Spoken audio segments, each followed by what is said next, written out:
گەشتبینی کارێکی سادە و سانان نییە لە ناو عێراقیەکاندا و ئەم ڕەوشەی ئێستا هەیە لە ئاکامی ڕوخانی ڕژێمەکەی سەدام حوسەین یان شەڕی ناوخۆ نەبووە، بەڵکو بەرەنجامی لەباربردنی خەونی عێراقیەکانە کە زۆر پێش ساڵی 2003 هەیان بووە.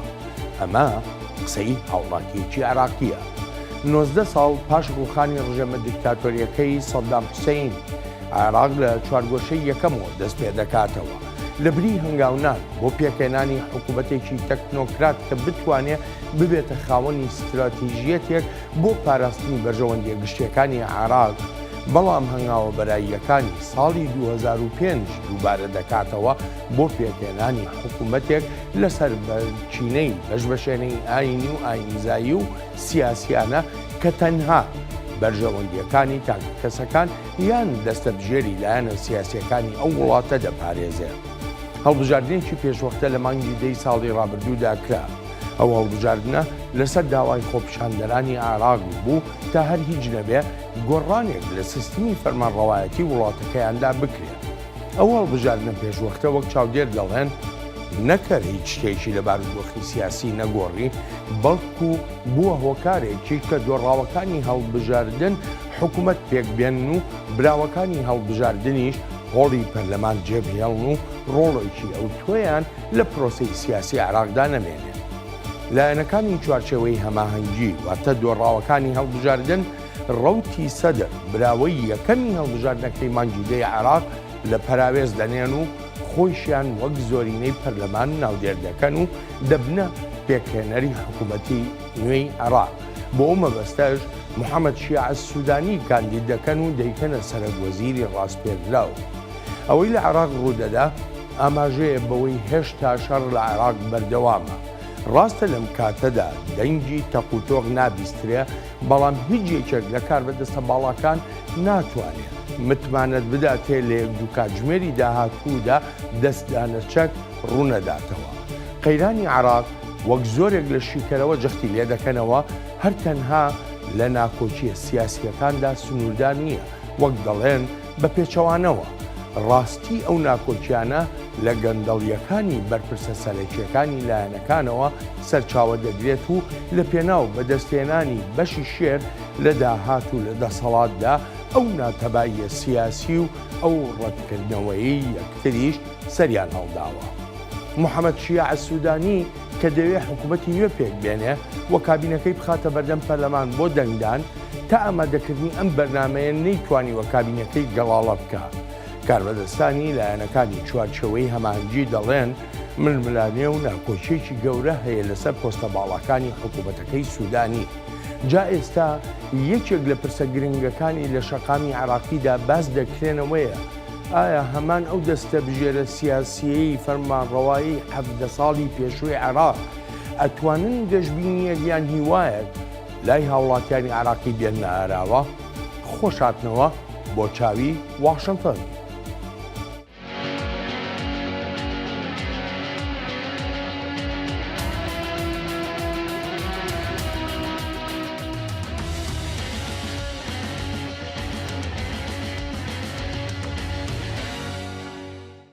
دوجار عێراقیەکان جا لە هەر هەلو مەرجێکدا بوو بێ گرێکوێرەی پێکهێنانی حکوومەتیان کردەوە پاش یەک ساڵ لە هەڵبژاردنە پڕ لە جێرمە و کێشەکانیان ئەو جاتوانرا سەرۆکوەزیرێکی نوێ ڕابسپێرن بۆ پێکهێنانی حکوومەتی عێراق.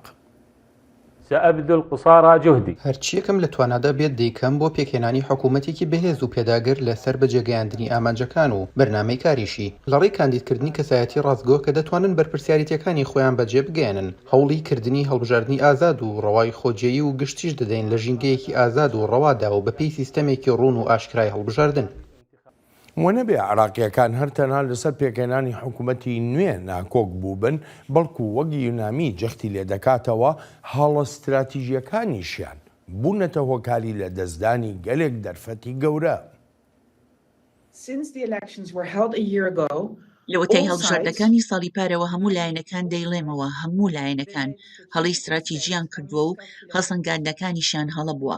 لەوەش گرنگتر ئەوەی دەرفەتی بە نرخیان لە دەستداوە بۆ چارەسەرکردنی ناکۆکیەکانیان. هێشتاش مەترسی بەدزمانی و خوێنڕژان هەیە و هەر بۆیە بیرکردنەوە لەوەی کێچی کردووە و کەی کراوە بژاردەیەک نییە. پێکێنانی ئەم کابینە نوێیە هاوکاتە لەگەڵ شەپۆلێکی گەورەی ناڕزایی دەربڕینی هاوڵاتیانی عێراقی بەرامبەر دەستەبژێری سیاسی و فەرمانڕەوای وڵاتەکەیان. هەڵسەنگاندنی هەڵەمەکەن بێ هیوایی خەڵک گەیشتۆتە ئاسمان. زۆرێک لە عێراقیەکان بڕوایان بە توانایی دەستەبژێری سیاسی وڵاتەکەیان نەماوە تا لە بەرژەوەندی گەل و عێراقیش کار بکەن. بەردەوامی شکستەکان لە چارەسەرکردنی ئەو بێ هیواییەی خەڵک تەنها دەبێتە مایەی کەڵەکەبوونی کێشەکانی خەڵک. پێشتر زۆرێک لە چاودێرانی بیانی و عراقیش ڕاشکاوانە ئاماژەیان بە کێشە هەرە گرنگەکەی ئەو وڵاتە دەکرد و تەنها چارەسەریەکیش کە دایانخستە ڕوو گۆڕینی سیستمی فەرمانڕەوایەتی عێراق بوو. لەوەتای ساڵی 2023ەوە دەرفەتێکی ئەجگار زۆر لە دەستدراوە بۆ ڕیفۆرمکردنی بابەتیانەی کە پێداویستیەکی گەورەیە. ئێستا پاش 20 ساڵ دەبێت ڕێبەرانی عێراق دان بنێن بەوەی گۆڕانکاری لە سیستەمی سیاسیدا گرنگە بۆ ئایندەی وڵاتەکە. خۆپیشاندانەکانی مانگی تشرینی ساڵی 2019 بوو نەمایی لە کارخستنی حکوومەتەکەی دکتۆر عادل عەبدولمەهدی. لەو شەپۆلی ناڕەزایەتیەدا سەدان کەس کوژران و برینداریش بوون.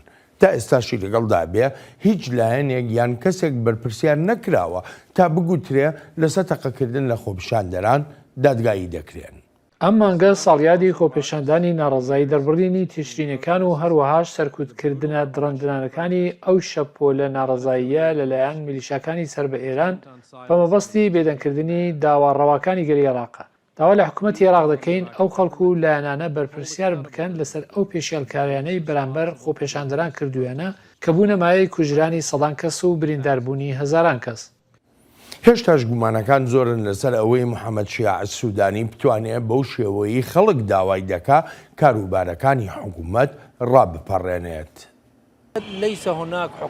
بەبێ پەسەندکردنی موقتەدا سەدر حکوومەت پێک ناهێنێت چونکە سەدر لایەنگرێکی زۆری هەیە و ڕایگەشتیشی لەگەڵدایە. هەر بۆیە هەر حکوومەتێک لایەنی سەدرەکانی تێدا نەبێت دەبێتە حکوومەتێکی ئیفلیت. لە ساڵی 2023ەوە تاوەکو ئێستا هیچ پەرەسەدنێکی ئەو تۆ یان شتێکی ئەرێنی بۆ هاوڵاتیانی عێراقی و بۆ کۆمەلگای عێراقیش نەکراوە بەڵکو قەیران لە دوای قەیران هەبووە. خەڵی هاوبەش لە دوای حکوومەتە یەک بەدوایەکەکانی عێراقدا ئەوەیە هیچیان نەیانتوانیوە هەنگاوێکی هێندە گەورە بنێن کە بێتە سەرەتایەک بۆ ڕەوانەوەی هەر هیچ نەبێ بەشێکی قەیرانەکان.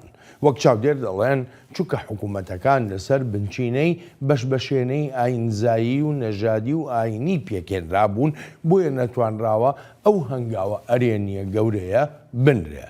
ئەی دەبێت بۆ ئێستا چۆن بێ وەک عێراقیەکان خۆیان دەڵێن دەستەبژێرە سیاسیەکە بۆ پێکێنانی حکوومەت گەڕاوەتەوە چوارگۆشەی یەکەم. ئەندرۆ ئەپستۆلۆ شارەزایی کاروباری سیاسی ڕۆژهەڵاتی ناوەڕاست لە ڕێی سکایپەوە لەگەڵ چاوی واشنگتنە. بەڕێز ئەپستۆلۆ نووسەر و شیکەرەوەی سیاسیە بۆ ژمارەیەک لە نێوەندەکانی تایبەتن بە داڕشتنی سیاسی و دانانی استراتیژیەت. ئەمە بێلەوەی وتارەکانیشی سەبارەت بە ڕەوشی سیاسی لە ڕۆژهەڵاتی ناوەڕاستدا لە ڕۆژنامە و گۆڤارە گرنگەکانی ئەمریکادا بڵاو دەکرێنەوە وەک ڕۆژنامەی واشنگتن پۆست. ئەندرۆ زۆر سپاس بۆ ئامادەبوونت.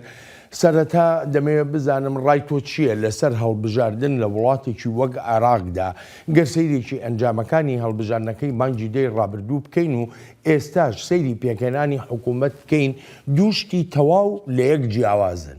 ڕای خۆتمان پێ بڵێ. Thank you very much for inviting me on the show. It's always a pleasure to be here with you. زۆر سپاست دەکەم بۆ بانگێشتەکەت بۆ ئەم بەرنامەیە و هەمیشە خۆشحاڵم بەوەی لەگەڵ تا دەبم لەم بەرنمەیەدا. هەڵبژاردنەکەی عێراق زۆر سەیر و سەمەرەیە. ئەوە تا 1 ساڵ بەسەر هەڵبژاردندا تێدەپەڕێت و هێشتاش حکومەت پێک نەهاتووە.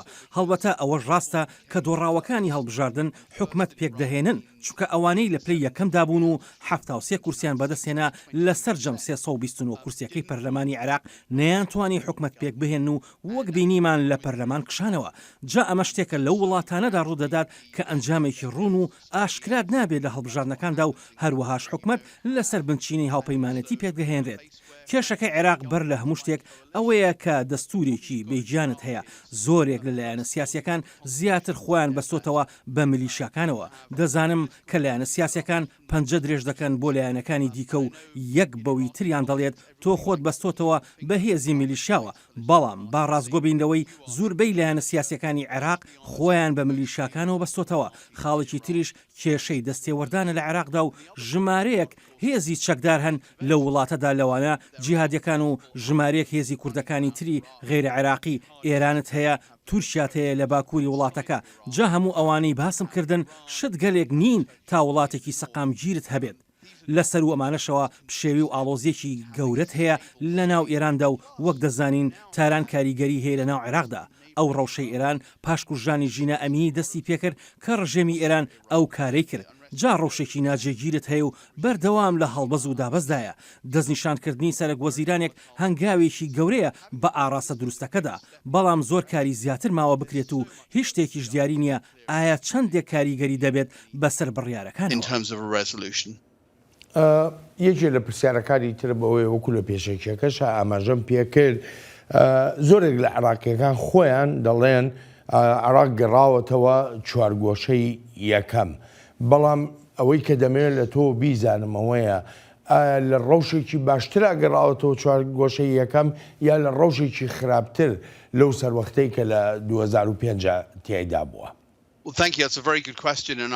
سپاسی ئەو پرسیارت دەکەم پرسیارێکی زۆر باشە پێم وایە کاتێک خەڵک لە عێراق ئەو بابەتە باز دەکەن ڕنگدانەوەی دڵڕاوچێ و نیگەرانی و بێهیواییکی قوڵە لە بەرامبەر سیاسەتمەدارانی وڵاتەکەیان و ئەو کارانەی سیاسیەکان بۆ گەلی عێراقیان کردووە تێدەگەم لەو هەستی بێهیواییە وەکشی کەرەوەیەکی ژناڵێم پێویستە عێراقیەکان بەو شێوەیە بیر نەکەنەوە نا بەڵکو مافی خۆیانە ئەو بیرکردنەوەیان هەبێت عێراق وڵاتێکی دەوڵەمەندە بەڵام پڕە لە خەڵکی هەژار و نەدار ڕەوشی ئێستای ئەو وڵاتە بە بەراورد لەگەڵ ئەو کاتەدا تا ئەندازەیەکی کەم دەتوانم بڵێم باشترە لە هەندێک ڕۆوە یەکەم عێراق حکومەتی خۆی هەیە لە عێراق ژمارەیەک هەڵبژاردن کراوە سەرک وەزیر گۆڕدراوە بە گشتی ئاشتیانە بووە دەستنیشانکردنی محەممەد شیع سوودانی و موشک بارانکردنەکان و ئەوە شتێکی دروست نەبوو کە کرا بە گشتی ئەگەر بەراوردەکە بە ساڵی 2005 بکەین کە سەرەتا بوو لە ئێستادا عێراق هەوڵ دەدات حکومەتێکی هەبێت لەسەر بنچینەی دیموکراتی بەڵام کێشەکە لەوەدایە هیچ ئەنجامێکی نابێت چونکە سیاسەتمەدارانی عێراق توانای ئەویان نییە بگەنە هیچ جۆرە بڕیارێک هەڵبەتە هۆکارەکانیش دەگەڕێنەوە بۆ زۆر بابەت لەوانە یان ئەوە تا بەشی خۆت ببە یان بڕۆ یانیش یان لە بەردانواندن بۆ یەکتری ناکەن تەنها لەسەر گەندەڵی نەبێت خاڵێکی دیکەش سیاسەتی تایەفەگەراییە بێ لەوانە چۆنێتی کاردانەوەی خەڵکە لە ناو سیاستدا و ڕنگدانەوەی سیاسەتیش لە ناو خەڵکدا یەکێک لە شتە سەیرەکان ئەوەیە کە زۆربەی خەڵک لەو وڵاتەدا لەسەر بنچینی نەژادی و ئاینزایی سیاست دەکەن بێگومان ئەمە ئەو خۆپیشاندەرانە ناگرێتەوە کە بە تشرینەکان ناسراون و وەک بینیشمان چۆن هەوڵی سەرکوتکردنیان دەدرا جا وەگوتم هەندێک بەرەو پێشون هەن بەڵام هێشتا کاری زۆر زیاتر ماوە بکرێت بەڵێ هەتا ئێستا کە ئەم بەرنامەی تیاتۆمارەکەین ئەندرۆ بۆ خۆت دەزانی محەممەد شیع سوودانی سەرکەوتو نەبووە لەوەی کە حکوومەتەکەی پێک بێنێت و لە پەرلەماندا پەسەند بکرێ بەڵام وەکو باسمان کرد ئەم حکوومەتە لەسەر بەشبەشێنەی سیاسی پێک دێ ئەگەری ئەوەی هەیە وەکو حکوومەتەکەی عادل عەبدولمادی فشارێکی زۆری بکەوێتە سەر و ناچار بکرێ دەست لە کار بکێشێتەوە پرسیارێکی جوانە و ئەمەش مەترسێکی گەورەیە لە بیرمان نەچێت ڕەوتی سەدر پەرلەمانی جێهێشت و جێگەی ڕەوتەکە پڕکرایە و ئەمەش وەها دەکات بڵین بەلایانی کەم لە سەدا 20 پەرلەمانتاران ڕەواییان نییە هەر بۆیە هەمیشە شیانی ئەوە هەیە ڕووبداتەوە و هەمیشە شیانی ئەوە هەیە خۆپیشاندانەکانیش دەست پێ بکەنەوە و شیانی شەیە تونند و تیژەکانیش ڕووبدەنەوە خاڵی گرنگ بۆ ئەم حکومەتە نوێ ئەوەیە سەدرەکان بەشدار بن بەڵام هەر زوو وتیان نا چونکە هیچ شتێکیان نەماوە لە دەستی بدەن جا ئەمە گرفتێکی ڕاستەقینە دەبێت لەسەر ڕەوایی و لەسەر ئەوەیش کە چۆن وڵاتەکە بەڕێوە دەبرێت ئەگەر ئەم حکومەتە پێکێنرا و لە پەرلەمانیش پەسەند کرا و نەیانتوانی ئەرکەکانی خۆیان بەجێ بگێنن ئەوە عێراق دەکەوێتە لێواری ئاڵۆزیشی گەورەوە لە سیاستدا پەرلەمان جێڕوانینەکانە ئەگەر لە پەرلەمان نەبێت و حکومەتیش ئەرکەکانی خۆی ڕانەپەڕێنێت ئەوە هیچ گومانێکی تیادا نییە کێشەی گەورە دروست دەبێت ئەوەی عێراق پێویستی بە حکومەتێکە بتوانێت وڵاتەکە بەڕێوە بەرێت نەک ئەوەی ئەرکەکان ڕاپەڕێنێت عێراق عێراقیەکان دەزانن لە وڵاتێکی دەوڵەمەندا دەژین بەڵام دەژانن زۆر هەژارن و سامانی وڵاتەکەش بە فڕۆ دەدرێت و دەبینین چی ڕوودەدات لە دەوروبەریان لە کاتێکدا وڵاتانی تری ناوچەکە لە گەشەکردنیی خێرادان کەچی عێراقیەکان لە دواوە بەجێماون هەر بۆیە پێویستە ئەو هەستی دڵە ڕاوچە و نیگەرانیانی عێراقیەکان چارەسەر بکرێن. ئەندرۆ من دەگەڕێمەوە بۆ لات. گرفتێکی تری سیاسی لە عێراقدا هەوڵەکانە بۆ لە پەراوێز خستنی یەکتر و پەنابردنە بەر پیلانگێڕیە لە یەکتر. سەرۆکوەزیری ڕاستپێراو دەڵێ ڕەخساندنی زەمینەی دیالۆگ بەشێکی گرنگی کارنامەکەیەتی. نسمح بالإقصاء والتهميش. ڕێگە نادەین بە دوورخستنەوە و لە پراوێزنان لە سیستەمی خۆماندا ناکۆکیەکان زیانیان داوە لە دامەزراوەکانمان و زۆر دەرفەتی پەرەسەندنیشی لە عێراقیەکان سندۆتەوە. لێرەوە خواستی ڕژدی خۆمڕا دەگەێنم بۆ ڕەخساندنی زەمینەیەک بۆ دیالۆگێکی ڕاستەقینە و بابەتیانە تا وەرزێکی نوێی کارکردن دەست پێ بکەین بۆ خزمەتکردنی گەلەکەمان لە ڕێی بەهێزکردنی یەکگرتووی نیشتیمانیمان و فەرامۆشکردنی جیاوازیەکانمان و هەروەهاش لە ڕێی سڕینەوەی وتاری ڕقوکینە. زۆر جار ڕێبەرانی عێراق لۆمەی تەواوی قەیران و ئاڵۆزیەکانیان لە ئەستۆی وڵاتانی تر دەنا بەبێ ئەوەی هیچ ئاماژەیەک بکەن بە ڕۆڵی خۆیان. یونامی تشک دەخاتە سەر ئەم بابەتە. هەر یەکێک لە ڕێبەرانی عێراق دەسەڵاتی هەیە تا وڵاتەکە بخاتە ململانەیەکی درێژخایەنی خێناویەوە هەروەک چۆن دەتوانن بەرژەوەندی وڵاتەکان بخەنە پێش هەموو شتێک و عێراق لەو قەیرانانە دەربێنن. زۆر جار ئەو پرسیارەش کراوە. ئەی بۆچی نەتەوە یەکگرتووەکان ڕۆڵێکی گەورەتر ناگەڕێت تا عێراق ببێتە ئەو وڵاتە سەقامگیرەی خەڵکەکەی داوای دەکەن. نوێنەری سکرتێری گشتی نەتەوە یەکگرتووەکان وەڵامی ئەو پرسیارە دەداتەوە. ئێمەدارێکی ئەفسوناویمان بەدەستەوە نییە. ئەم پرسە لە کۆتاییدا دەکەوێتە سەرخواستی سیاسیانی سیاسەکانی عێراق. هێندەی ئەمەش تێگەیشتین لەو ڕاستیە گرنگە بۆیان کە بزانن ئەو کاتە کاریگەر دەبێت کە کاریگەری لایەنەکانی تریشت بەلاوە پەسەند ببێت و خواستێکیش هەبێت بۆ لەبەردانەوەندن. زۆر جار لەگەڵ دروستبوونی هەر قەیران و گرفتێکی نوێ لە عێراقدا ئەگەرەکانی شەڕ ئێجگار زۆر دەبن. یونامی ئامۆژگاری هەیە بۆ سیاسیەکانی عێراق. پێویستە لەسەر هەموو لایەنەکان بەرپرسانە سەر و سەودا بکەن لە کاتی بەرزبوونەوەی شێوەکاندا. ئەمەش ینی ڕێگەگرتن لە لێدوانی وروژێنەر و بوون بە مشەخۆر لەسەر بەرەنجامەکان ئەلبەتە بۆ وتارە زیان بەخشەکانیش بە هەمان شێوەیە.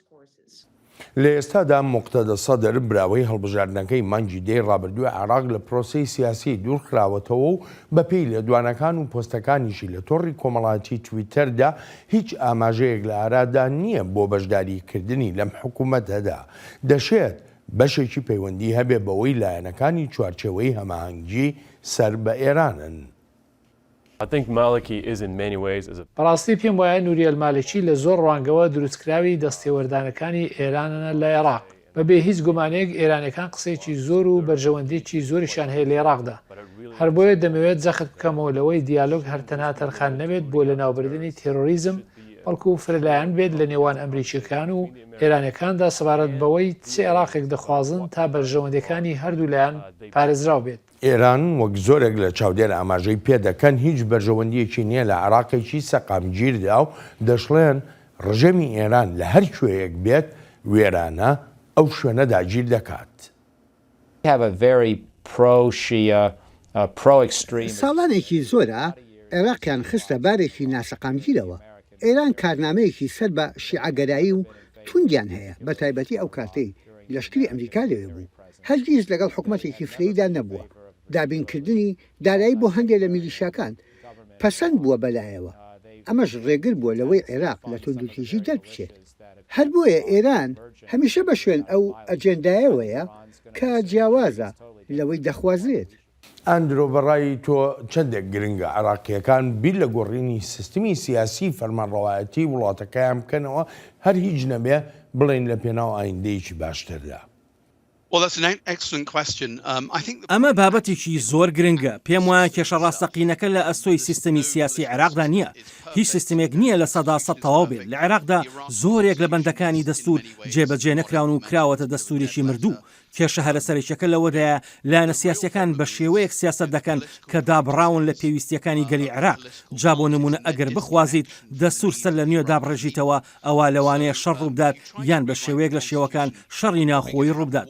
چونکە لەوانەیە هەندێک لایەن وەها سەیری دەستور بکەن شتێکی پێبەخشیون نەک ئەوەی هەرچێکیان ویست بێت لە دەستوردا بێت. یەکێک لە نمونە گەورەکان بەندی سەوچری دەستورە. ئەم بەندە زۆر گرنگ بوو بۆ کورد بە دەستی بهێنێت، بەڵام هەرگیز ئەو بەندە جێبەجێ نەکرا. ئێستاش ئەگەر داوا بکرێت ئەوە قەیران دروست دەبێتەوە. ئەوەی ڕێک بۆ ئێستا پێویستە ئەوەیە حکومەتێکت هەبێت خزمەت گوزاریەکان بۆ خەڵک دابین بکات. نرخی هەموو شتێک گرانە. پێویستە عێراق لە ڕەوشێکی باشتری دارایی و ئابووری دابێت، بەڵام وەها نییە بەهۆی خراپی بەڕێوەبردن و خراپی سیاستکردنەوە. جا هەر چەندێک زووتر ئەو حکومەتە کارایەت هەبێت ئەوەندە باشترە. شتێکی دیکە پێویستە بکرێت هەڵبژاردننی خۆجیە کە دەمێکە هەڵبژاردننی ناو پارێزگاکان نەکراوە. هەبوونی فەرمانڕەوایەتێکی بەهێزی حکومەتە خۆجیەکان و دوورکەوتنەوەیان لە بەغدا بەڕاستی یارمەتی دەردەبێت. جا ئەمەش کێشەیەکی دەستوریە و لە دەستوردا عێراق وڵاتێکی فیدراڵیە، بەڵام لە ڕاستیدا وڵاتێکی فیدراڵی نییە. هەرێمت لە باشوور و لە باکوور هەیە کەچی وڵاتەکە فیدراڵی نییە. لە کاتێکدا حکومەتێکی فیدراڵی ڕاستەقینە یارمەتی دەردەبێت، بەڵام بەرژەوەندی لایەنە سیاسیەکان تەگەرەن لە بەردەمیدا. وەک باسم کرد هەنگاوی یەکەم باشترکردنی ڕەوشی بەڕێوەبردن و فەرمانڕەوایەتیە و هەروەهاش دابینکردنی خزمەت گوزاریەکانە بۆ گەلی عێراق. ئەو جابیر لە هەنگاوە ئایندەیەکانی تر بکرێتەوە. ئیتر دەبێت چاوەڕوان بین بزانین ئەو دووکاری یەکەم دەکرێت یان نا. ئەمە پرسێکی گەورەیە. بەو خۆش دەزانی زۆرێک لە عێراقیەکان ینی شەپۆلێکی ناڕزایی گەورەیان هەبووە بەرامبەر بە هەموو شتێکی لە عێراقدا ڕوو دەدا. ڕێبەرانی عێراق بۆ ئەو هەنگاوانە نانێن. That's a great question, and that's because ئەمە گرنگە چونکە دەسەڵات لە عێراقدا لەو جۆرەنی ڕنگدانەوەی خەڵک بێت لە ناو پەرلەمانەکەیدا بەو شێوەی لە سیستەمە دیموکراتەکاندا هەیە. سیاسیەکانی عێراق بەو شێوەیە کار ناکەن. هەڵبژاردنت هەبوو، بەڵام ئەوە تا بەشبەشێنەی سیاسی و تایەفی و نەژادی بڕیار دەدات. ناکۆچی کەوتۆتە نێوان لایەنەکان. کاریگەری هێزە میلیشیاکانت هەیە، کاریگەری کارکتەرە دەریچەکانت هەیە. ئەوەی لە بەغدا ڕوویداوە چی بووە؟ سەودایە کراوە و ئەوە نییە کە خەڵک دەیویست بە تایبەتیش خۆپیشاندەرانی تشتین. ئەمە کێشە بنەڕەتیەکەیە، چکە میکانیزمی چارەسەرکردنەکانت نییە. شتێک نەماوە بە پردی پەیوەندی ناودێر بکرێت لە نێوان ئەو خەڵکەی دەنگیان داوە لەگەڵ ئەو خەڵکەی لە دەسەڵاتدان. هەر بۆیە بە سیستمێکی تێکشکا و ناودێر دەکرێت، چونکە ئەو سیستەمە بەو ئەندازەیە گەشەی نەکردووە کە خەڵک دەیخوازێت. ئەمەش وهای کردووە پێشبینی خۆپیشاندانی زیاتر بکرێت لە ئایندەیەکی نزیکدا، چونکە تەنها ڕێگەیەکە لە بەردەمیاندا تا دەنگی خەڵکی ببیسترێت. دەنگی خەڵک لە پەرلەماندا نابیسترێت و گوێیان لێ ناگیرێت و مەترسیە گەورەکەش لەوەدایە دەوڵەت بە هەمان شێوەی دڕندایەتی پێشوویەوە وەڵامیان دەداتەوە. وەها چاوەڕوان ناکەم سەقامگیریی ئەوتۆ لە عێراقدا بێتە ئاراوە، مەگەر وەک ئەوەی باسم کرد کە حکومەت بتوانێت ئەرکی خۆی بەجێ بگەێنێت و شتێکی ئەوتۆ بۆ خەڵک دابین بکات تا بتوانن بۆ ماوەیەکی کورتیش بێت سودمەند بن لێ و بڵێن چاکە ئابووری خەریکە سەقامگیر دەبێت. خزمەت گوزاریەکان هەن، جا ئەگەر نەکرێت ئەوە خەڵک دەڕژێتە سەر شەقامەکان. باشە ئەندرۆ، هەموو ئەمانەی کە باست کردن لۆمەکە لە ئەستۆی ڕێبەرانی عێراقەیە لە ئەستۆی وڵاتانی دراوسێ، وەکو زۆرێک لە عێراقیەکان خۆیان ئاماژە بەوە دەکەن، دەڵێن هەر شتێک لە عێراقا ڕووداە ئێرانە یا تورکیایە یا عەرەبستانی سعودیەیە و بەو شێوەیە کامیانە؟ Well, the first question you always ask in politics when you want to score a point is جا پرسیاری یەکەم هەمیشە سەبارەت بە هەر ڕووداوێک لە سیاسیەکانی عێراقی بکەیت ئەوەیە ئایا لۆمەی شێ بکرێت، یەکسەر لایەنێک یان کەسێک هەیە لۆمەی لە ئەستۆ بنرێت. ڕاستیەکە ئەوەیە عێراق دەوڵەتێکی لاوازە، هەمیشە دەوڵەتێکی لاواز بووە، چکە ئەگەر سەیری مێژووی ئەو وڵاتە بکەین هەمیشە کێشەی ڕەوایی هەبووە. وڵاتێک بۆ لەلایەن گەلی خۆیەوە دانەنراوە، بەڵکو و سەپێنراوە بەسەر گەلەکەیدا. ئەو وڵاتە هەمیشە کێشەی ئاسایشی هەبووە، کێشەی ئاسایشی سنوورەکانی هەمیشە داگیرکردن و دەستێوەردانی هەبووە. دڵنیام هەموو لە بیرمانە لە ساڵانی هەشتاکاندا سەدام حوسێن ڕێکەوتنێکی لەگەڵ تورکیادا مۆر کرد و ڕێگەیدا بەوەی لەشکری تورکیا بێتە ناوخاکی عێراقەوە. ئەو ڕێکەوتنە پێشێرکردنی سەروەری وڵاتێک بوو، هەمیشە کێشە هەبووە لە عێراق و هۆکاری سەرەکی ئەو کێشانەش لە ناوخۆی وڵاتەکەەوە بووە. ئیدی ئاسانە لۆمەکان لە ئەستۆی وڵاتانی تر بنرێت. ڕاستیشە وڵاتانی تر ڕۆڵیان هەیە و دەڵێن دەیانەوێت بەرژەوەندەکانی خۆیان بپارێزن و نانەوێت شەڕ بفرۆشن. ڕاستیەکە لاوازی عێراق خۆیەتی وهای کردووە خەڵکی تر بچنە ناو وڵاتەکەیەوە و هەروەهاش خواستی زۆرێک لە سیاسەتمەندارانی عێراقا تا پەنا ببەنە بەر پشتیوانی وڵاتانی دیکە. ئەمەی دەڵێم هەموو لایەک دەگرێتەوە لەم چەندەی ڕابردوودا هیچ لایەنێک یان پێکاتەیەکردنیە لە عێراقدا خواستی نەبوو بێت یان خواستی نەبێت بۆ پەنابردنە بەردەرەوە تا ئەو کارکتەرە دەرەکیانە پشتیوانیان بێت لەو ململانیانی لەگەڵ عێراقیەکانی دیکەدا هەیەی بێگومان ئەمەش ئاماژەیەکە بەلاوازی هەستی نیشتیمانی لە عێراقدا پەنا دەبەنە بەرهێزە دەرەکیەکان بۆ یارمەتیدانت لەو شەڕانی لەگەڵ دوژمن و نارە ناخۆیەکاندا دەیانکەیت لەبری ئەوەی بڵێت لە ناخۆدا کێشەی خۆمان چارەسەر دەکەین و تەنانەت ئەگەر زیانیشت پێ بگەێنێت بە ئاسایی وەری بگریت ڕاستە دۆڕاندن ناخۆشە لە دیموکراتیدا دۆڕاندن زۆر ئاساییە بەڵام لە عێراقدا کەس نایەوێت دۆڕاو بێت چونکە متمانە نییە بە لایەنەکانی دیکە ئەمە کێشەیەکی گەورەیە و ناوخۆ لاواز دەکات و هاندەریش دەبێت تا هێزێ دەرەکیەکان بهێنرێنە ناو عێراقەوە. ئەندرۆ دەگەڕێمەوە بۆلات. هاوڵاتیانی عراق بەگشتی گەشتبین نین لەسەر پێکەنانی ئەم حکوومەتە نوێیە و چونکە وەک دەڵێن نایانەوێت ئەزمونونەکانی دوێنیان دووبارە بکەنەوە و هەروەها باسیش لەم پەرلەمانەی ئێستا دەکەن وەک ئەوەی ڕەوایی نەبێ. زۆر دەمێکە هاوار دەکەین ناکرێت هەمان ئەوانەی پێشتر ئەزمونمان کردوون بگەڕێنەوە لەگەڵ ڕاستەپارتنی مەهەمەشەیە ئەلسودانیدا هەموو دەموچاوەکانی پێشوو دەگەڕێنەوە ئیترەمە هەمان حکوومەتە بە هەمان ناوە و بە هەمان دەموچاوەوە هیچ دەرفەتێک نییە و چاوەڕوانی هەمان گەندەڵی و هەمان ئاژاوین ئاسایش نییە ئابووری وێرانە نازانین چی لەنەو دەکرێت گەنجان بێکارن شتەکان هەروەک خۆیانی لێدێتەوە.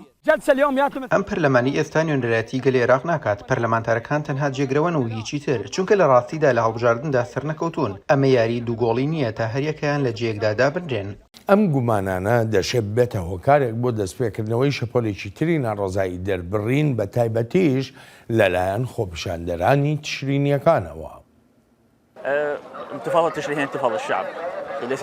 شۆڕشی تشرین شۆڕشی خەڵکە ناک خۆپیشاندانێک بە هاوکاری لایەنێکی سیاسی هەندێک لە لایەنە سیاسەکان دەیانەوێت تشرینیەکان بۆ بەرژەوندی خۆیان بەکار بهێنن بەڵام هەمیشە شکست دەهێن چونکە دەنجی خەڵک بەرزترە. شۆڕشی تشرین و هەڵوێستی ئێمە نەگۆڕاوە و پێوە وابەستین سەردا نانوێنین و چۆکدا نادەین لە بەردەم گەندەڵکاراندا و وابەستەیشین بە داواکانمانەوە بۆ لادانی هەموو گەندەڵکاران تەنانەت ئەگەر ڕۆژێک لە ڕۆژان شۆڕشەکەش سەری نەگرت بەڵام تشرین و شۆڕژیران هەردەمێننەوە. تەنانەت بێلایەنەکانیش کە نایانەوە ببنە بەشێک لە گرفتەکانی نێوان لایەنە سیاسیەکان نەکرد گەشتبین نین بەڵکو بێزاریشن لەوەی لە ساڵی 2023 تا ئێستا ئەم دەستەبژێرە سیاسی عێراق هەوڵێکی ڕژدی نەداوە بۆ پەرەپێدانی ژیان و بژێوی هاوڵاتیان. ڕەوشەکە جێگیر نییە هەمیشە لە ترس و دڵەڕاوکێدا دەژین سەبارەت بەوەی کە سبەی چی ڕوودەدات ئایا دەتوانین لە ئێستەوە بۆ هەفتەیەکی تر یان مانگێکی تر کار بکەین نازانین لە هەموو ڕۆیەکەوە هەست بە نەئارامی دەکەین.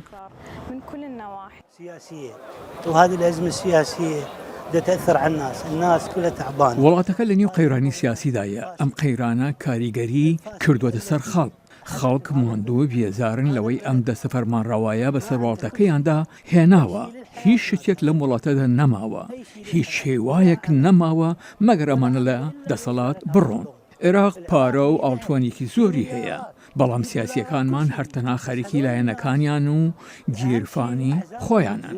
یەکێک لە هۆکارە هەر سەرەکیەکان بۆ ناکۆچی سیاسی نێوان لایەنەکان و ڕۆژ بە ڕۆژ خراپتربوونی ژیانی عێراقیەکان دەگەڕێتەوە بۆ ئەو گەندەڵیەی لە زاخۆوە تا فاو ڕۆچۆتە جومگەکانی دەسەڵاتدارێتی و فەرمانڕەوایەتی عێراقەوە.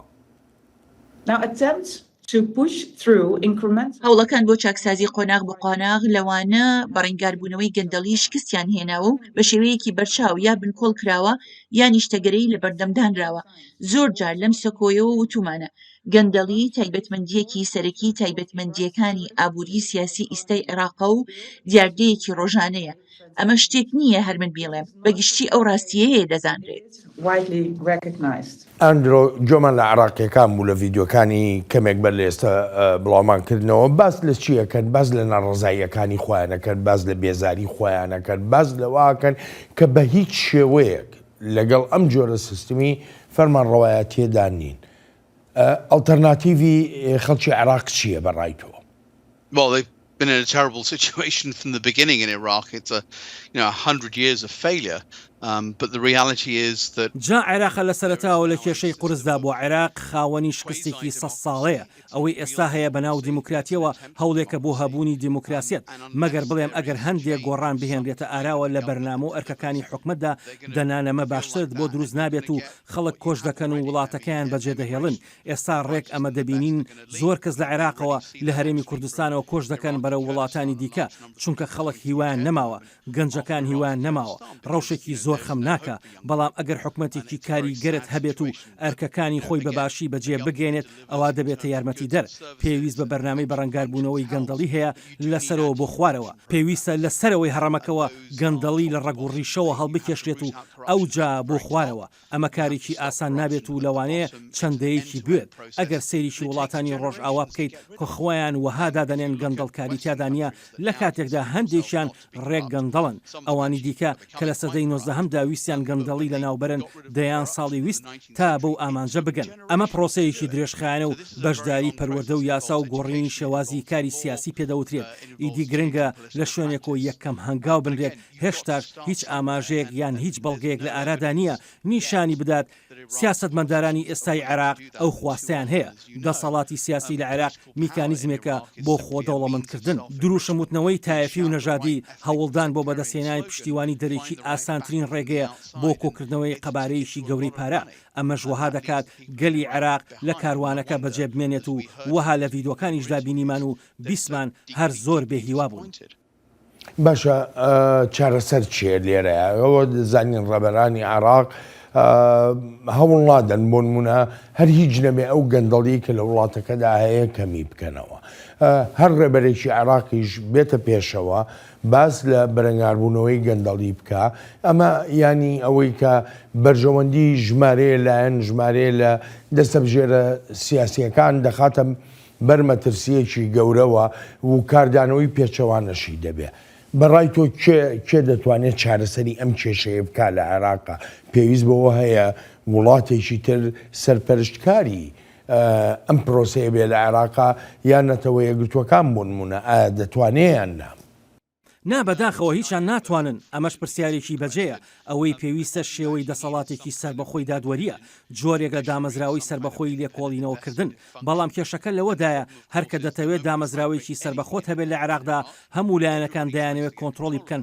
چونکە متمانیان نییە ئەمەش کێشەیەکی تری سەرێکیە لە عێراقدا با نمونەیەکت بدەمێ هێزە چەکدارەکانی عێراق نەیانتوانیەوە ببنە جێی بڕوا و متمانەی خەڵک وەک ئاماژەم پێکرد پێویستە لە شوێنێکەوە دەست پێ بکرێت و هەبوونی دەسەڵاتێکی سربەخۆی دادوەری یەکێکە لە ڕێگەکانی چارەسەرکردنی ئەم تەگەرێ و ئاڵۆزەی بەردەم بەرە و پێشچوون کە پێویستە موچەی باشی بۆ دیاری بکرێت چونکە گرنگە لەو دامەزراوە نیشتیمانی سربەخوانەوە هێندە موچە وەربگیرێت کە پەنا نەبیتە بەربەرتیر وەرگرتن و شێوازە نایاسایەکانی تری پارە پەیداکردن ئەوە یەکێکە لە ڕێگەکان و هەڵبەتە بەبێ مشتومەڕیژ نابێت جا ئەگەر سیستمێکی یاساییت هەبێت و سیاسەتی تیادا نەبێتە ئامڕازێک بەدەست لایەنە سیاسیەکانەوە ئەوە دەتوانرێت هەندێک بەرەو پێشچوون بێنە ئاراوە دەیڵێمەوە پێویستە لە شوێنێکەوە دەست پێ بکرێت و مەترسیە گەورەکەش لە عێراقدا ئەوەیە هەر کە دەتەوێت دەست پێ بکەیت و بەرژەوەندەکانی ئەوانی تر بکەونە ژێر هەڕەشەوە ئەوە تەنها شتێک کە لەسەر یەکگرتوون ئەوەیە هەوڵەکەت ڕابگرن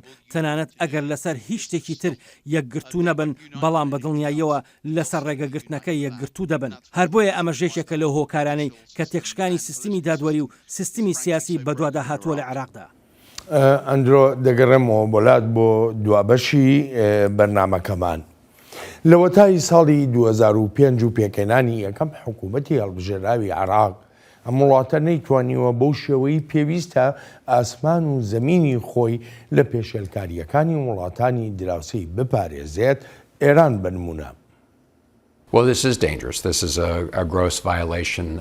بەڵێ ئەمە مەترسیدارە ئەمە پێشێلکردنێکی تەواوەتی سەروەری خاکی عێراقا بەتابەتی کە ئێران بێتە ئەودی و سنوور و هێرش بکاتە سەر شوێنەکان و خەڵکیش حکوومەتی عێراق و ئەمریکا زۆر ڕوون و ئاشکران لەسەر ئەم پرسە و پێویستە کۆتایی بهێنرێت بە پێشێلکردنی سەروەری خاکی عێراق لە ڕاستیدا ڕژێمی ئێران تەنیا دەبێت لۆمەی خۆی بکات لەسەر پەرەسەندنی خۆپیشاندانەکان چونکە ڕژێمی ئێرانە خەڵک لە ئێران سەرکوت دەکات نابێت هەوڵ بدەن ئەوە هەناردەی ناو عێراق بکەن پێویستە ئەوەی لە تواناماندا بێت بیکەین بۆ پاراستنی سەرواری عێراق جگە لە هێزەکانی ئێران تووچەش بەردەوام بووە لە سەر لەشکێشی وێرکردنە ناو خاکی عێراق تورکیاش نمونەیەکی تری زیندووە بۆ هێرشکردنە سەر خاکی عێراق و وەک تورکەکان خۆیان باسی دەکەن زیاتر لە 10 بنکەی سەربازیان لە ناو هەرێمی کوردستانی عێراقدا داناوە. چەندین مانگە و دەمێک کە تورکیا ئۆپراسیۆنی سەربازی بۆ سەربەشی باکووری عێراق دەست پێ کردووە هەر لەو ماوەی پێشوو خەڵکی زۆر بێتاوانیان کوشت. بۆیە پێویستە هەموو ئەوانەی دەرەوەی عێراق کۆتایی بە پێشەلکاریەکانی سەروەری خاکی عێراق بهێنن. هێزەکانی ئەمریکا لەسەر بەنگێشتی حکوومەتی عێراق لەوێن، هێزە دەرەکیەکانی دیکە نەخێر. هەر چۆنێک بێت لەسەر ئاستی کۆمەڵگەی نێونەتەوەی ناڕزایی هەیە بەرامبەر ئەو پێشەلکردانەی دەکرێن لەسەر سەروەری و شکۆی عێراق و عێراقیەکانیش. دەمەوێت بە دەربڕینی ناڕزایەکی قورس دەست پێ بکەم لەسەر ئەو هێرشە موشەکی و درۆنیەی پاسداران بۆ سەر هەرێمی کوردستانی عێراق لە ڕۆژی 28 مانگی نوێدا. ئێران نزیکەی 48 موشەکی باڵستیکی دەقاندەوە، ئەمەش پێشێرکارێکی گەورەی ئێرانە بۆ سەروەری عێراق. دەبێت ئێران پێشێرکردنە بەردەوامەکانی بۆ سەر سەروەری و شکۆی عێراق ڕابگرێت. بەریتانیا بە توندترین شێوە ناڕزایی دەرەبڕێت بەرامبەر هێرشە هەرەمەکیە موشەکیەکانی ڕۆژی 28 مانگی نۆی ئێران بۆ سەر شارۆچکە کوردیەکان کە بوونە مای کوژانی خەڵکی سیڤیل و هەروەها زیانگەیاندن بە ژێرخانی سیڤیلی. ئەم هێرشانە پێشێرکردنی سەروەری و شکۆی خاکی عێراقە و بە هەموو شێوەیەکیش جێ قایلبوون نییە. ئەو هێرشانەی ئێران دووبارەکردنەوەی هەوڵ و جموجۆڵەکانی ئێرانە بۆ ناسەقامگیری لە ناوچەکەدا. ئەندرۆ بەڕای تۆ ئەو ئیدانەکردانەی ئەو هێرشانەی کە وڵاتانی دراوسێ دەیکەنە سەر عێراق بەسە بۆ ئەوەی کە بگوترێ عێراق سەروەری خۆی دەپارێزێ؟ سپاس بەڵێن پرسیارێکی جوانە. ڕاستیەکەی ئەوەیە نە ئەمریکا و نە بەریتانیاش هیچ شتێک ناکەن لە بەرامبەر ئەو پێشێرکارانی سەروەری عێراق، چونکە ئێران کارکتەرێکی زۆر بەهێزە لە عێراقدا. هەرتەنها لەبەر ئەوە ناکە دراوسەیە، بەڵکو چووکەتاران کاردانەوەیشی خێرای هەبوو لە بەڕەنگاربوونەوەی داعشدا و ئەویشیان بەکارهێنا بۆمانەوە لە عێراقدا. پێم وایە ئەم دۆسەیە لە شوێنی ترەوە چارەسەر دەکرێت. بۆیە وەها دەڵێم چونکە ئێران بڕیاری خۆی داوە تا یارمەتی رووسیا بدات لەم شەڕی ئۆکرانیادا. ئەمە ژواتە ڕژێمی ئێران پاڵی یاوەتە پاڵلایەنێک.